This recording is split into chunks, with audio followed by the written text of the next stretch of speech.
Greetings, ladies and gentlemen, and welcome to this latest edition of Read Tifas, where I take old stories I've narrated and update them to modern audio standards.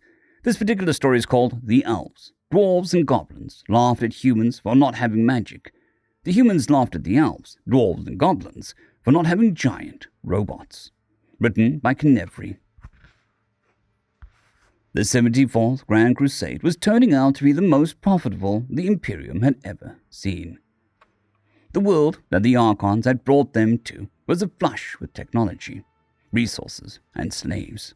High General Zephyr grinned broadly as he observed his forces sweeping through the enemy capital. While the people here were clearly advanced, their architecture, while obviously not comparable to that of the Imperium high cities, had a sort of rustic charm, and certainly was a far cry from many of the stone and mud structures the Zephyr had crushed in so many previous campaigns. The Uruk hordes had been able to rampage mostly unchecked through the city, generally slaughtering anything in their path. Occasionally, the brutes hit heavier resistance when the locals would group up with their strange personal cannons. Such blockages were quickly crushed by supporting Phoenix warriors. The brutish kinetic weapons were simply unable to damage the holy armor of the elven warriors. Zephyr couldn't keep the grin off his face. He had led dozens of campaigns, but this would be the one that made him. With the subjugation of this realm, he would have the resources to rise to the highest reaches of Imperium authority. Nothing could stand in his way. The plan was brilliant, and it was going off exactly as he had envisioned. Zephyr used his Archon to warp his entire keep right into the middle of the capital of the nation with the greatest military. With the rapid destruction of their command structure, the rest of the realm would be easily broken apart and crushed beneath his warriors' heels. Few portals flickered in and out of existence surrounding Zephyr as he observed the battle going on throughout the sprawling city. The devastation from the explosion of magical energy caused by the fortress transportation had flattened several square miles of the metropolis, and seems to have caused major damage and fires throughout most of the surrounding structures.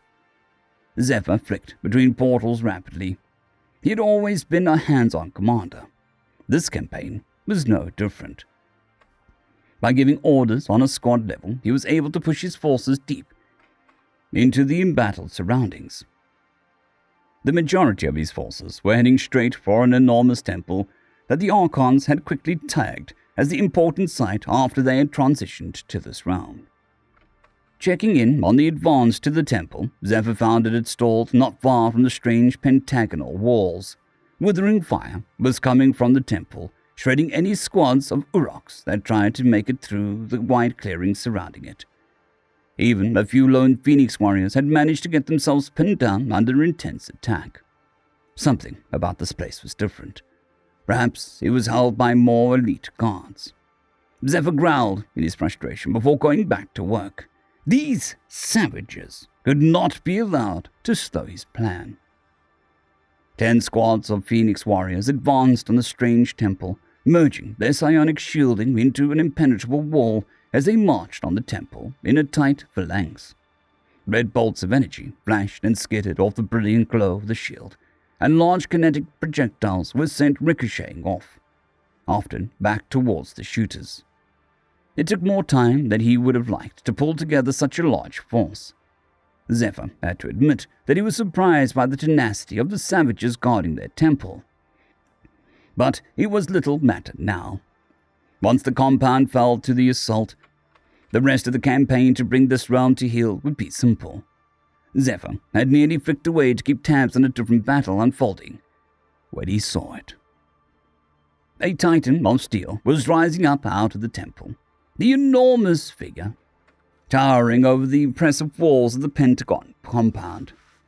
Enormous plates of metal and strange lights adorned the figure. Had the savages brought out some hideous idol to try and scare his troops? Zephyr started to send orders for his troops to advance faster on the temple, when he was cut off by the loudest sound he'd ever heard. Liberty Prime, online, all systems nominal, weapons hot. Mission, the destruction of any and all communists. The horrific sound was nearly deafening to Zephyr, even through the viewing portals.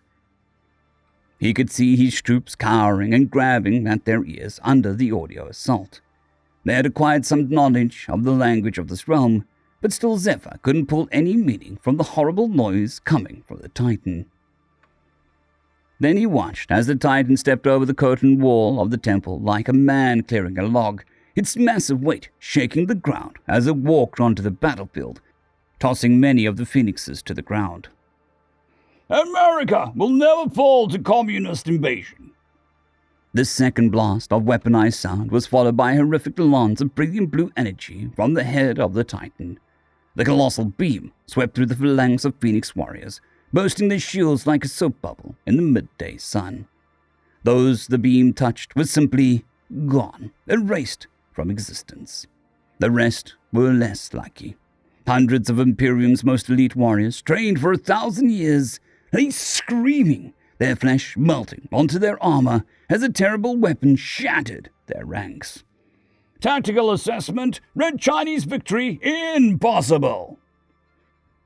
The horror started to advance through the lines of injured warriors and the now blood-crazed Uroks that were charging it. But the metal monstrosity simply ignored them, crushing any that got too close underfoot.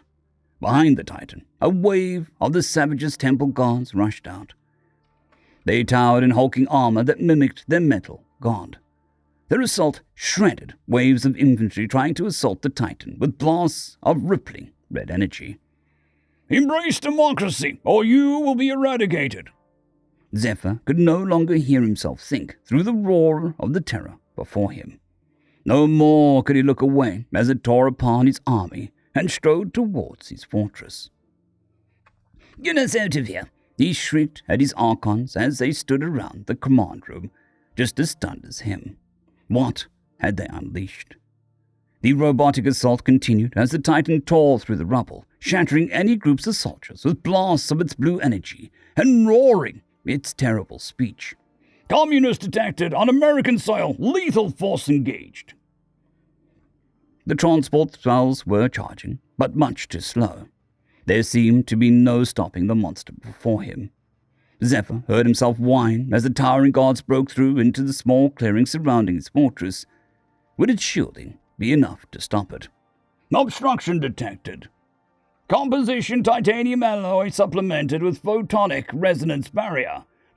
Probability of mission hindrance 0%. The machine simply reached into the fortress's void shielding and pried it apart like plywood. It pulled a strange sphere from its back before throwing it directly at Zephyr's command room. Zephyr started screaming. Communism is the very definition of failure. End of story. Story number 2. Penal Colony, written by Vincia Ortmaria. Surveyor's personal log, transcribed from dictaphone recordings and submitted for consideration to the United Galactic Federation Council, in addendum to the official report. The planet designated DW-953 is a penal colony. How else do you account for the presence of a sentient species on a Deathworld? The planet designated DW-953 is a penal colony. How else do you account for the presence of a sentient species on a Deathworld? The gravity alone would crush 70% of known sentient species as soon as they've deactivated their ship's inertial dampness, and would cripple or severely impair the other 30%. Not to mention the rampant tectonic and volcanic activity, the poisonous toxins, the deadly predators, or the fact that the planet is so tilted on its axis that nearly the entire habitable surface of the planet vacillates wildly between temperature extremes over the course of a single standard cycle. And all of that is secondary to the fact that ancestor-forsaken rock is blasted with near-lethal levels of solar radiation, from a yellow sun, no less. No sentient species could possibly have evolved under those terrestrial conditions, let alone beneath the scorching glare of an unshielded fusion reactor like the system's star. That was the analysis of the original survey team sent from the Council of the United Galactic Federation. Further analysis of culture and technological artifacts conducted by our team has confirmed the original speculation. The entire prison seems to be run by a collection of gangs, whose power and prominence within the prison population is directly correlated to the amount of territory, resources, and population they control. The larger gangs have made attempts at self-regulate, understanding the disadvantages of prolonged conflict. Major clashes appear to be genocidal in nature, waged with the intent of subsuming or utterly destroying an enemy in his entirety. The attempt to self-regulate has thus far been hampered by the violent tendencies of the deviant individuals sentenced to life on this penal world. Minor scuffles between rival gangs are a constant occurrence and fairly accepted by the majority of inmates. These conflicts are waged with a disregard for the habitability of the planet itself, in some cases leaving swaths of otherwise habitable territory completely barren of sentient life. It is when looking at this recreational activities of the inmates that we may get a glimpse of the offenses for which they were exiled from their native civilization, as their pursuits are nearly all violent in one form or another. There is a particularly popular spectacle of gladiatorial nature in which participants don armor to simulate small-scale battles, complete with unarmed combat over the possession of an object that appears to be the inflated bladder of an animal. There are varying forms of this type of gladiatorial contest, each with its set of rules, both with and without varying levels of weaponry and armament permitted. Another particularly confusing and exceptionally violent form of contest takes place on a field of ice, with the participants wielding clubs, while balancing on blades strapped to the ends of their legs. These are just a few of the most salient examples. Enumerating all forms of recreational violence pursued by these inmates, even in passing, would take hours. Suffice it to say that they are many and varied and disturbing. Technologically, the denizens of this prison world show a desperate desire to escape the harsh conditions of their confinement. Implements gathered by UGF surveying teams show no evidence of FTL technology or anti-gravity capability. Instead, the inmates have, repeatedly, bolted cockpits on top of several tons of highly unstable chemical accelerants and ignited their entire contraption. Most shockingly, they managed this successfully more than once. Naturally, there have been predictable consequences, yet the remainder of the inmates appear to be resolute in their chosen course. This action merely proves how desperate these prisoners are to escape their confinement. The manufacturing process utilized by these societies shows a disregard of the ecosystem of this prison world. This may be taken as evidence that the inmates wish to leave the planet, even at the cost of destroying their prison behind them. Given the conditions of such a hostile world, one can hardly blame them. Despite the mountain of circumstantial evidence compiled both here and enumerated more fully in the official report, I must confess to a nagging doubt. We, as of yet, found no evidence of outer system monitoring of the prison.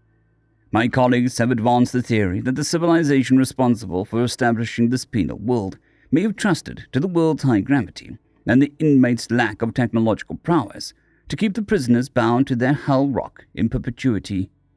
This is a reasonable theory. However, I can't help but feel that there seems a short-sighted course of action for a civilization capable of colonizing worlds outside of its native star system. Also, there is the matter of the parent civilization. No evidence of a FTL-capable civilization colonizing this arm of the galaxy has yet been found. It is true that there remain large swaths of territory in this region of the galactic halo still to be mapped, but inroads are being made daily, and still no evidence has appeared. Officially, the surveying team has advanced the single cohesive theory replete with evidence that DW-953 is a penal world, in all of its official reports. There is, however, another possibility that has remained unspoken since the beginning of our investigation. It is a possibility so horrifying in its implications that we are loath to even speak it aloud amongst ourselves. It is possible that there is no parent civilization that the species we have encountered on the planet designated TW953, locally known as Earth, evolved to sentience on the most hostile planet yet bound to support life.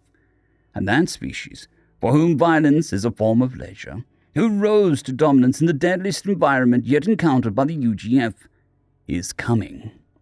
This is, of course, mere speculation, which, as the leader of the expedition, I am duty-bound to present to the UGF Council.